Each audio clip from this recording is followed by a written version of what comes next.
नमस्कार, उत्तर प्रदेश एक्सप्रेस में आपका स्वागत है और मैं हूं आपके साथ वर्षा। बुलेटिन की शुरुआत करेंगे बड़ी खबर के साथ जो कि लखनऊ से मिल रही है। मुख्यमंत्री योगी आदित्यनाथ का आज गोरखपुर और बलिया दौरा है। सुबह 11 बजे गोरखपुर जाएंगे सीएम योगी आदित्यनाथ। अनुसूचित वर्ग के सम्मेलन में शामिल होंगे। 271 करोड़ की परियोजनाओं का लोकार्पण और शिलान्यास होगा। केंद्रीय मंत्री कौशल किशोर, मंत्री असीम अरुण भी मौजूद रहेंगे और गोरखपुर क्षेत्र के 12 जिलों का सम्मेलन किया जाएगा। बीजेपी प्रदेश अध्यक्ष भूपेंद्र चौधरी भी आज मौजूद रहेंगे। तो बड़ी खबर बता रहे हैं, लखनऊ से गोरखपुर और बलिया दौरे पर रहेंगे सीएम योगी आदित्यनाथ। कई कार्यक्रमों में शामिल होंगे और कई बड़ी योजनाओं की सौगात देंगे। अनुसूचित वर्ग के सम्मेलन में शामिल होंगे सीएम। और इस खबर पर ज्यादा जानकारी के लिए संवाददाता पवन सिंह हमारे साथ लाइव जुड़ गए हैं लखनऊ से।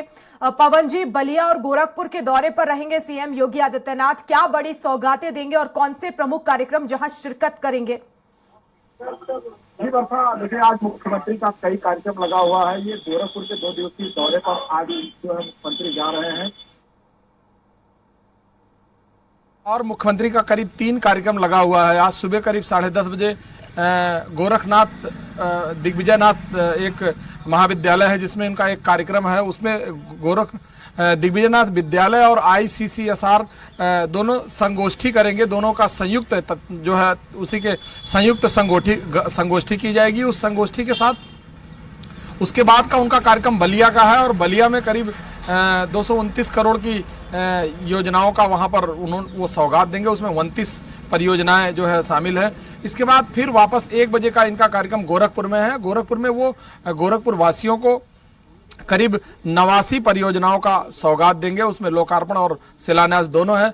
और सबसे बड़ी बात, आज वहां पे अनुसूचित जाति के मोर्चे का वहां पर आयोजन हो रहा है। उसमें करीब 12 जिलों के लोग वहां पर शामिल होंगे और इस कार्यक्रम को संबोधित करेंगे। इस कार्यक्रम में प्रदेश अध्यक्ष और वहां पर मंत्री असीम अरुण, इसके अलावा गोरखपुर क्षेत्र के सारे वरिष्ठ नेता आज इस कार्यक्रम में मौजूद रहेंगे। यह कार्यक्रम काफी बड़ा है, आयोजित किया गया है, क्योंकि इससे पहले भी प्रदेश के अन्य भागों में पहले से ही चर्चा हो रही है कि जो पिछड़ा वर्ग है, अनुसूचित जात है, इसको लेकर के पूरी तरह से सरकार जोर दे रखी है कि पूरी तरह से इनको अपने साथ जोड़ा जाए। जो भी लोग इसके अलावा इतर किसी अन्य पार्टियों में हैं उनको भी लाने की पूरी तरह से कवायद की जा रही है।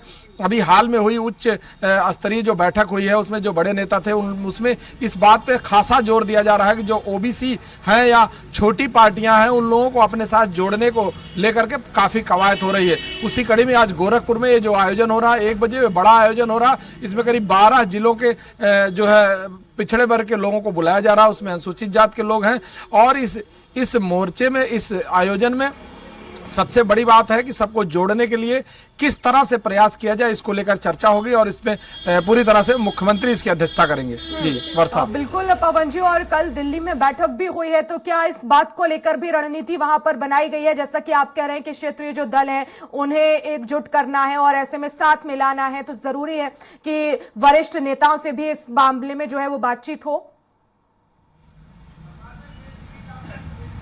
बिल्कुल सही वर्षा, सबसे बड़ी बात है कि विपक्षी दल जिस तरह से जातीय जनगणना और बाकी चीजों को लेकर के पूरी तरह से अड़े हुए हैं और बिहार की भी जो अभी रिपोर्ट आई है, जो वहां पर जातीय जनगणना को लेकर चर्चा हुई थी, उसको लेकर के दिल्ली में जो चर्चा है अभी तक जो पूरी बात सामने आ रही है, अगर सूत्रों की माने तो इस बात को लेकर के काफी चर्चा की गई है कि पिछड़े वर्ग के लोगों को बीजेपी को अपने साथ जोड़ने के लिए हर तरह का हर संभव प्रयास करने के लिए तैयार है।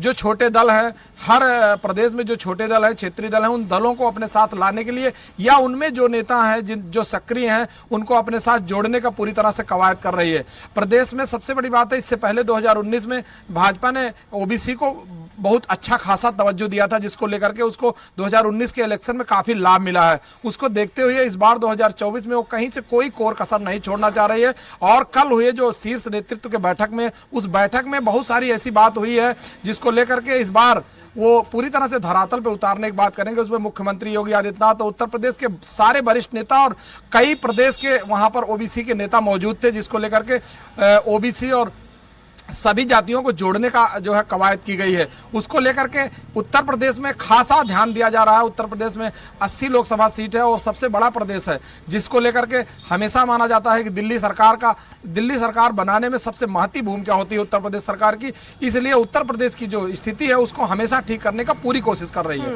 बिल्कुल पवन जी, लेकिन अगर बात करें तो ऐसे कौन से बड़े जो है वो क्षेत्रीय दल होंगे जिनसे भारतीय जनता पार्टी जो है वो बातचीत करे और आने वाले समय में एक साथ मिलकर चुनाव लड़े? देखिए, अभी हाल में बात करें तो उत्तर प्रदेश के जो छोटे दल हैं, चाहे अनुप्रिया पटेल थे, उनको जोड़ लिया है, लेकिन उन्हीं का एक दूसरा धड़ा है जो कमेरा पार्टी वाली है, वो उनको जोड़ने की कवायद चल रही है। ऐसा माना जा रहा है कि वो उनके साथ जुड़ेंगे।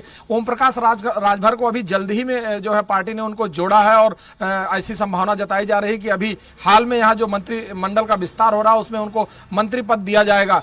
इसके अलावा जो समाजवादी पार्टी है, मुख्य विपक्षी दल उत्तर प्रदेश के, उनके यहाँ भी बहुत सारे ऐसे जो है नेता हैं जो ओबीसी से आते हैं, पिछड़े वर्ग से आते हैं, उनको लेकर के काफी कवायद चल रही है और बीजेपी में जोड़ने के लिए उनका हर संभव प्रयास किया जा रहा है।